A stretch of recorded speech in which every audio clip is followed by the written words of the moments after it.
환자분들이 뇌혈관 조영술에 대해서 궁금해하시는 점 3가지를 꼽아봤습니다. 먼저 첫 번째로 뇌혈관 조영술이 뭔지를 많이들 물어보십니다. 뇌혈관 조영술이란 조영제를 이용해서 뇌 안에서의 혈액의 흐름을 보는 검사입니다. 쉽게 말해서 뇌혈관 질환의 정밀 검사라고 생각을 하시면 됩니다. 뇌혈관을 보는 검사는 보통 CT나 MRI를 생각하실 수 있는데요. 이제 팔에 조영제를 투여하면서 검사하는 혈관 조영 CT를 촬영할 수도 있고, MRA라고 해서 MRI 기계를 사용하는 혈관 조영 MR을 촬영하기도 합니다. 요새는 이제 CT나 MRI가 많이 발전을 하면서 이런 영상 검사들을 통해서 뇌혈관 병변들이 많이 진단이 되곤 합니다. 하지만 이런 영상들은 혈관의 모양을 확인할 수는 있지만 실제로 피가 흐르는 모습을 보여주지는 못하기 때문에 실제로 병변인 것도 병변이 아닌 것처럼, 혹은 병변이 아닌 것도 병변인 것처럼 보이는 경우가 많습니다. 뇌혈관 조영술은 카테터를 통해 뇌혈관으로 조영제를 쏘면서 그 조영제가 흘러가고 빠져나가는 모습을 실시간으로 촬영하게 됩니다.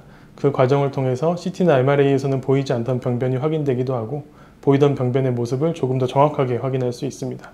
이처럼 MRI에서는 그 모양을 정확히 알 수 없었던 동맥류도 뇌혈관 조영술에서는 3D로 재구성하면서 그 모양을 정확히 파악할 수도 있고, 뇌경색 환자에서 혈관이 막힌 부분을 정확히 확인한다거나 혈관기형의 모형이나 위치 등을 정확하게 파악하는 데 도움이 될 수 있습니다.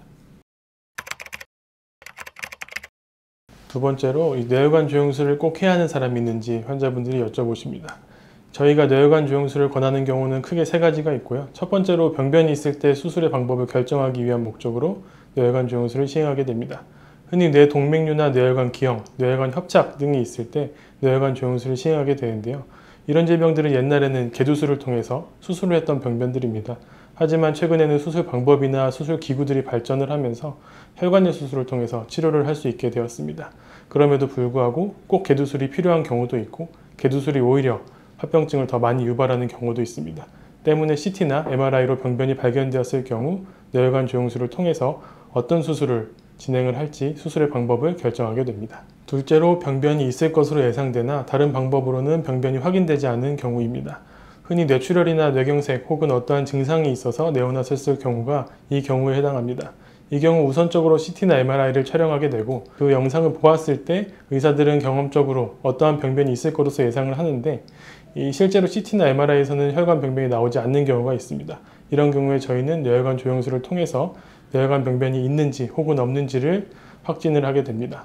실제로 검사를 해보면 아주 작은 동맥류가 파열되었거나 작은 뇌혈관 기형이 발견되는 경우도 많습니다. 마지막으로, 수술이 잘 되었는지 확인하는 목적으로 시행하기도 합니다.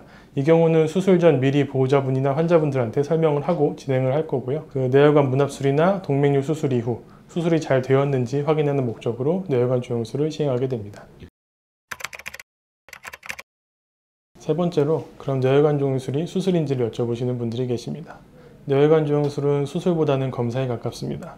물론 일반적인 영상검사처럼 간편히 누워서 찍고 나오는 그런 검사는 아니고요. 약 30분에서 1시간 정도 시간이 소요되고, 검사 후 4시간에서 6시간 정도 지혈 과정을 거치게 됩니다. 허벅지에 위치한 대퇴동맥 부위에 부분 마취를 하고 바늘을 찔러서 혈관으로의 길을 만들고, 이것을 통해 목까지 얇은 도관을 올리게 됩니다. 그 도관을 통해서 조영제를 쏘면서 뇌혈관의 검사를 하게 됩니다. 대뇌로 가는 혈관은 보통 4개가 있고요. 그 중에 앞쪽에 있는 2개의 혈관, 그리고 뒤쪽에 있는 2개의 혈관 중에 하나, 그래서 총 3개의 혈관에 뇌혈관 조영술을 진행하게 됩니다. 조영술을 마친 후에는 압박 혹은 기구를 이용해서 대퇴동맥의 부위를 지혈하고 병실로 올라가서 4시간에서 6시간 정도 안전 과정을 거치게 됩니다.